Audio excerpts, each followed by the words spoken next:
What's up, guys? I'm here after hours at the shop, about to shoot this video to share some of my favorite releases that we're going to be putting out for Black Friday. So as you probably know, we don't do Record Store Day Black Friday the way that most stores do it. We don't do a ton of list titles and things like that. I think it's kind of a bit of a money pit personally, especially for a smaller store like mine. I'd rather invest that budget into seeking out very cool, unexpected, rare records for people to sink their teeth into that sometimes don't cost that much more than a standard RSD list title these days, to be completely honest with you. But these records are so cool. We have 75 spots on our wall, and all of them are going to be swapped out for Black Friday. We're also going to be doing a sale in the store. We're going to be doing 10% off the bins, $10 off all the wall records, which means that all of these are already going to be on sale, and they're going to be really cool. It's going to be a really fun day. We're also putting out like 100 soundtracks. So if you're in town, definitely come by. And if you're on the fence about coming by, this video will probably push you over the edge because there's got to be something for everybody in this box. I pulled some of my favorites. Like I said, there's 75 that we're putting out. These are just the ones that I'm most excited about. If you haven't subscribed to the channel yet, this would be a great time to do so. Just hit the little bell as well so you don't miss out on anything I put out. All right, let's get started. Let's see what we got. First up, hitting with a heavy hitter. This is Slowdive's Pygmalion album, and this is the first and original press of it. This is an extremely hard record to come by. There's a lot of knockoffs and bootlegs and a few modern reissues of it, but a first press is just something that is almost unheard of to see in a shop. I've never seen one personally. It sounds great. This is definitely one of the rarest records that we've had in the shop, probably I'd say in the top 10 since opening. So if you're a Slowdive fan, you know how cool this is. You guys know I love Run the Jewels. This is one of the rarest Run the Jewels collectibles. So this was RTJ1, the very first edition of it on vinyl. They released a standard press, and then they released a deluxe press that had a couple extra bits, instrumentals, etc. It comes on like a lime green vinyl, and it is to this day one of the hardest to find and most expensive Run the Jewels records out there. So if you're a big RTJ fan and you missed out on the original deluxe, because they've done a deluxe for basically every single release that they've done, now's your chance to grab one. How about a 1998 UK pressing of Radiohead's OK Computer, what many consider to be one of the finest records ever recorded in music history? I would probably agree with that statement, especially in the rock world. This record is so good, and to find a first UK is, again, very difficult, so a really nice copy of this will be up on Black Friday. This is also one of the rarest records we've ever had in the store, easily top 10 most expensive. This is a first press of Eden's Island by Nature Boy, or Eden Abez. The lore behind him and this record is absolutely fascinating. It could be its own video in its entirety, but I would recommend going to the Wikipedia and at very least reading about this guy and his career, his collaborations with Nat King Cole. There's so many interesting things about this guy's life, but what's most interesting is that he really put out one record before he passed away. There's a posthumous one too, but this is the album. It is kind of this exotica-tinged, poetry-forward, almost spoken word at times, really interesting journey through this guy's brain. And this is a first press. There's a ton of bootlegs and unofficials. This is an actual official press, so we're geeked to have this. This is something that you just don't see, and I'd probably never see again outside of this copy. So if you're into that kind of oddball stuff that's a little bit on the exotica side, definitely make sure you don't sleep on this. How about a Japanese pressing with the obi strip of Television Marquee Moon? One of the best post-punk records of all time. Some people think this is one of the best albums of all time. I mean, I believe on Wikipedia especially, it has like perfect scores across the board on every single media outlet. I don't know if those are retroactive scores or from the era it came out, but that being said, everybody loves Marquee Moon, and this is a really cool Japanese version of it. Man, I wish I remembered the exact year, but this is an early pressing of the self-titled Velvet Underground album. And this record, again, to find a pretty clean early version of this, very, very difficult. We managed to track one down. So if you're a Velvet Underground fan, I'm sure you're going to be looking for this. Another super cool one. This is the original press of the band cover of Rolling Stone's Sticky Fingers. And they've done a few bootlegs, maybe a repress with this cover down the road in the 2000s. But this is a bona fide original, super hard to find. Also, that cover is disturbing. But if you're a Rolling Stones fan, you know this is an absolute grail for you. This one's exciting for me. This is Soundgarden's Ultra Mega OK. This is a first US pressing on SST. So good. This is where Soundgarden really began and then exploded after that into all the albums that you probably know and love. If you haven't heard this record, it is loud. It is just amazing. It is so crunchy. I highly recommend checking it out. maybe with this first press. I don't know a ton about this record, but it walked in the door as part of a trade, and it's apparently very rare. So the condition of the cover obviously has some ring wear, but this is a very desirable prog rock record called Titus Groan. Now, this is the kind of thing that you'd probably see on Noble Records channel. I am not a huge prog guy. I don't know too much about prog in general. It's not really my go-to genre, but I do know that this is a record that people are trying to track down, and it plays great. This one's a record I could talk about a lot more. This is Sigur Ros's Aegitus Bergen, and I definitely pronounced that 100% right. Don't check me. One of my favorite records of all time. I've talked about this record for years and years on this channel. It is a beautiful, beautiful album. Starwolfer being one of my all-time favorite songs, just full stop. And this is a first UK pressing, very clean.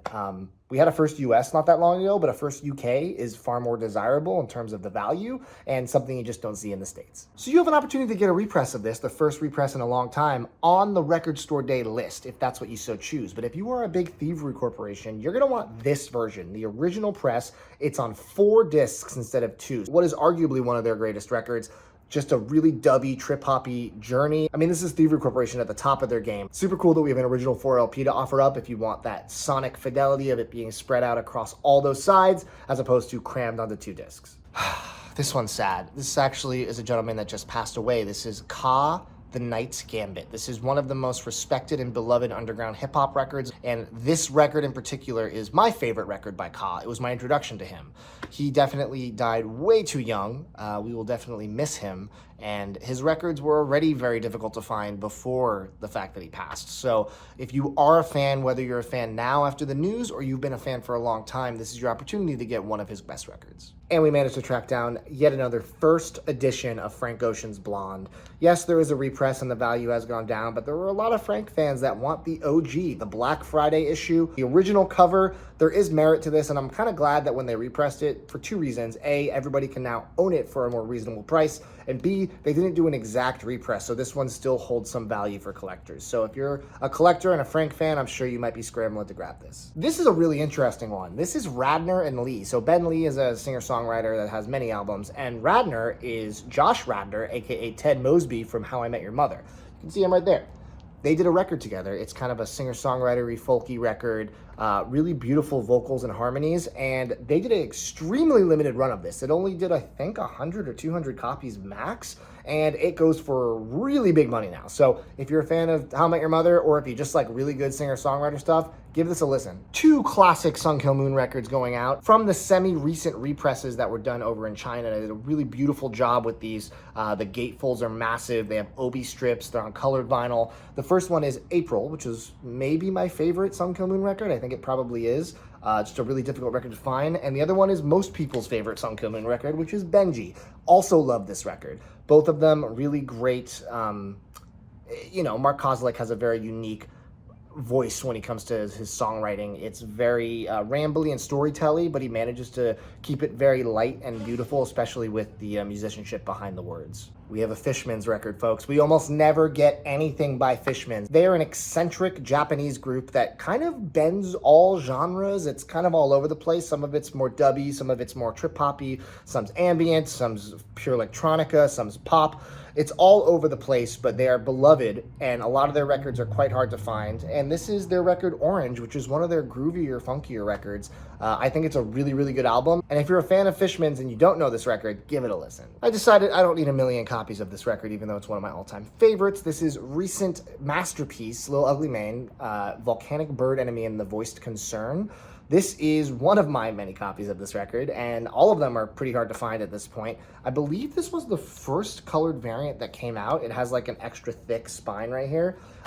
Just an amazing bedroom pop. Seems so reductive. It's like this genre-bending journey between lo-fi and rock and folk, and it's really emotional at times. It's a beautiful, beautiful, like I said, masterpiece of a record, and now's your chance to own it. More trip-hop for you. This is a first UK press of Tricky's Maxin K. I probably mispronounced that. I don't think I've ever had to say the name of this album out loud, and I just realized that. So if I said it wrong, please don't laugh at me. Anyway, Tricky is obviously a member of Massive Attack, and this was probably considered to be, and is considered to be, his magnum opus. If you like trip-hop, this is a long album, but it is a great journey, and a first UK, come on. If you're not looking to spend $700, $800, $900 on an original press of Nirvana's Nevermind, which is said to sound the best, this is the next best bang for your buck. This is a 2010 Palace pressing, pressed over in the Palace pressing plant in Germany. It is considered by many to be the best sounding outside of the OG by a landslide. I've definitely compared this with a standard pressing, and it's night and day different.